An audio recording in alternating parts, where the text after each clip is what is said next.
Hello students, हम class 10th का chapter 2 कर रहे हैं जिसका नाम है पोलिनोमियल्स। ओके, इसकी हम एक्सरसाइज 2.3 कर रहे हैं। इसका लास्ट क्वेश्चन रहता है क्वेश्चन नंबर 5, वो हम आज कंप्लीट कर लेंगे। इसके साथ ही हमारा जो ये चैप्टर है वो कंप्लीट हो जाएगा। तो देखिए, जो 5th क्वेश्चन है उसमें हमें P X, G X, Q X, R X बताने हैं जो डिफरेंट कंडीशंस को सेटिस्फाई करते हों।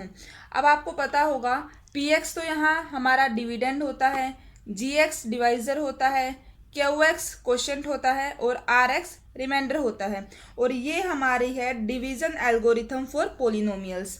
ठीक है, ये हमने एक्सरसाइज स्टार्ट करने से बिल्कुल पहले ही पढ़ा था।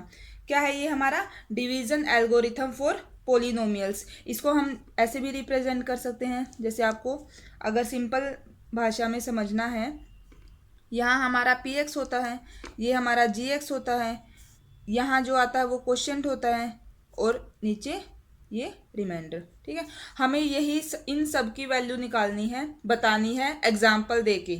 ठीक है, जो डिफरेंट कंडीशंस को जो कि 3 पार्ट्स में गिवन है 5th क्वेश्चन के, वो सेटिस्फाई कर सके।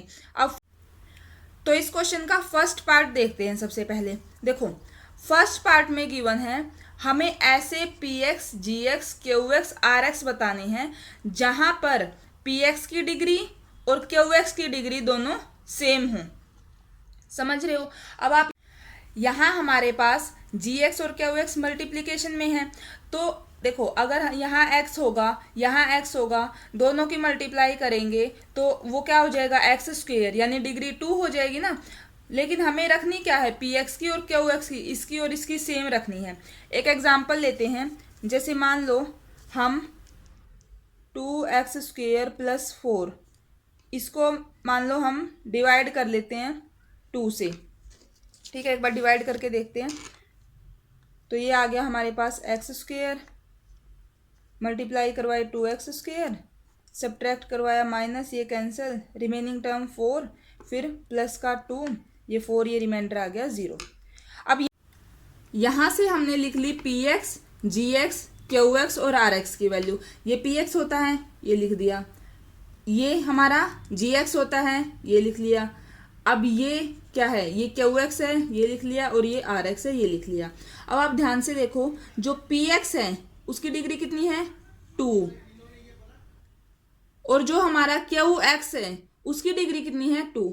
यही तो हमें सेट देना, कंडीशन यही तो गिवन थी ना कि पी एक्स की और क्यू एक्स की डिग्री जो है वो इक्वल हो, ऐसा एग्जाम्पल हमें देना है। तो ये हो गया हमारा एग्जाम्पल। आप अपनी तरफ से कोई भी एग्जाम्पल दे सकते हैं। कंडीशन क्या है, सिर्फ कि पी एक्स की और क्यू एक्स की दोनों की डिग्री सेम होनी चाहिए। ठीक है,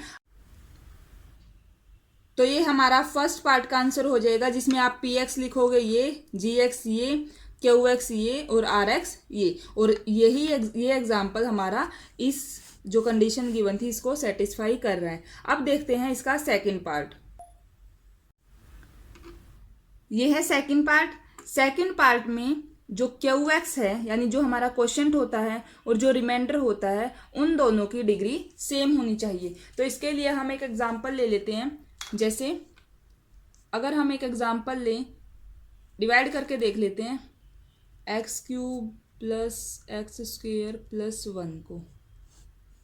ठीक है, इसको हम डिवाइड करके देख लेते हैं x² - 1 से। ठीक है, तो देखो सबसे पहले x, ये आ गया x³ और माइनस का x तो है ही नहीं कहीं, तो -x हम अलग से लिखेंगे, ये माइनस, ये प्लस, ये कैंसिल। पहले बड़ी पावर x², फिर प्लस x, फिर प्लस 1। अब किससे होगा, x² सेम है, हमें चाहिए 1 ही ना। तो हमारे पास क्या आ गया, x² माइनस का 1 इसके नीचे, ये माइनस, ये प्लस, तो ये बच गया x + 1। अब आगे तो डिवाइड हो नहीं सकता। अब आप ये देखो, जो क्वोशंट आया है और जो रिमाइंडर आया है, क्या दोनों की डिग्री सेम है? यस, सेम है। दोनों की डिग्री कितनी है, 1 है। तो ये हमारा एग्जाम्पल सही है, इस जो हमें कंडीशन गिवन थी इसके लिए। अब आप ये कहीं आप ऐसा एग्जाम्पल लिख दो जैसा हमने फर्स्ट पार्ट में किया है। आप नीचे 0 ले लो और यहाँ कोई कांस्टेंट टर्म आ जाए। आप इजी एग्जांपल लेने के लिए हो सकता है ऐसा कर दो, लेकिन जैसा कि मैंने आपको स्टार्टिंग में बताया था, जीरो जो पोलिनोमियल होता है उसकी डिग्री, अगर यहाँ आप जीरो ले लेते हो और यहाँ हमारे पास कोई एक कांस्टेंट टर्म है, मान लो 3 है, एक हमारे पास 0 है, एक हमारे पास 3 है, तो यहाँ से जो ये तो हमारा जीरो पोलिनोमियल है, ये हमारा कांस्टेंट पोलिनोमियल है, तो क्या इन दोनों की डिग्री इक्वल होगी?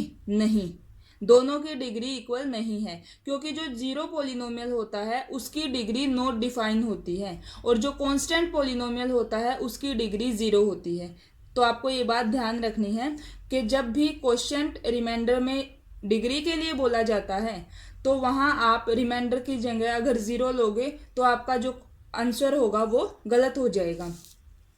तो यहाँ से हम क्या लिख सकते हैं आगे? अब देखो पी एक्स क्या आ गया हमारे पास, क्योंकि हमें P X, G X, Q X, R X सबकी वैल्यू बतानी है। पी एक्स ये है X cube plus X square plus 1, G X कितना है एक्स स्क्वेयर माइनस 1। अच्छा, क्यू एक्स कितना आया है हमारे पास? क्यू एक्स आया है एक्स प्लस 1 और आर एक्स कितना आया है? वो आया है वो एक्स प्लस 1 और 1 2, ठीक है, एक्स प्लस 2। तो आप देखिए ये हमारा सेकंड पार्ट कंप्लीट हो गया है। अब करते हैं फिफ्थ क्वेश्चन का लास्ट पार्ट। देखिए थर्ड पार्ट में जो डिग्री है रिमाइंडर की वो 0 होनी चाहिए। तो यहाँ से आपको ये पता चल रहा होगा कि जो रिमाइंडर है ना, हमें कोई ऐसा एग्जाम्पल लेना होगा जहाँ रिमाइंडर हमारा कांस्टेंट आ जाए। तो ऐसा आप कोई भी एग्जाम्पल लिख लो। जैसे हम एक एग्जाम्पल ले लेते हैं 4x square plus 5x plus 4। इसको अगर हम डिवाइड करें x प्लस 1 से, एक बार डिवाइड करके देखते हैं तो क्या आएगा? पहले 4x, तो इसकी और इसकी मल्टीप्लाई 4x स्क्वेयर, फिर 4x प्लस का 4x, माइनस माइनस ये कैंसिल, यहाँ से आ गया x प्लस 4। देखो अब आप किससे मल्टीप्लाई करोगे? 1 से। जब 1 से करेंगे तो ये आ गया x प्लस 1 और ये माइनस माइनस ये आ गया 3। रिमाइंडर कैसा है? कांस्टेंट। और आपको पता है कांस्टेंट पोलिनोमियल की जो डिग्री होती है वो क्या होगी?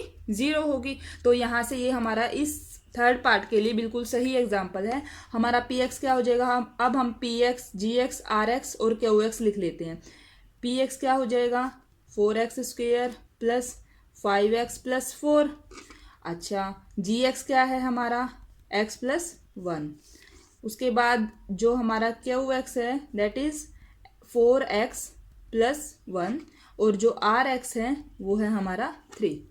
ठीक है, तो इस तरीके से हमने फिफ्थ क्वेश्चन के 3 पार्ट्स कंप्लीट कर लिए हैं। ठीक है, आप जो एग्जाम्पल दोगे हो सकता है जो मैंने एग्जाम्पल बताए हैं वो उनसे डिफरेंट हो सकते हैं, बस हमें जो कंडीशन गिवन है क्वेश्चन में वो सेटिस्फाई होनी चाहिए। ठीक है, इन क्वेश्चंस के और भी बहुत सारे ऐसे एग्जाम्पल्स हो सकते हैं, बस ये तो हमने एक एक एग्जाम्पल बताए हैं। हो सकता है जब आप सोल्व करो और आपके माइंड में कोई और एग्जाम्पल आ जाए। ठीक है, तो ये मत सोचना कि आंसर या फिर जो बुक में पीछे आंसर गिवन है उनके जैसे सेम आपके ना आए। ठीक है, तो ऐसा मत सोचना कि हमारा क्वेश्चन गलत हो गया है। ये हमारी 2.3 एक्सरसाइज कंप्लीट हो गई है। कल हमारे पास इसमें एक ऑप्शनल एक्सरसाइज और गिवन है। ठीक है, 2.4 ऑप्शनल, वो वैसे तो लिखा होता है कि एग्जाम पॉइंट ऑफ व्यू से इम्पोर्टेंट नहीं है, लेकिन फिर भी उसमें अच्छे क्वेश्चंस होते हैं। तो हम कल इसकी एक्सरसाइज 2.4 ऑप्शनल स्टार्ट करेंगे। तो स्टूडेंट्स ये थी हमारी आज की वीडियो। अगर आपको मेरी वीडियोस अच्छी लग रही हैं, आपके लिए हेल्पफुल हैं, तो प्लीज़ वीडियो को लाइक करना, चैनल को सब्सक्राइब करना और अपने फ्रेंड्स के साथ शेयर करना। Thank you so much.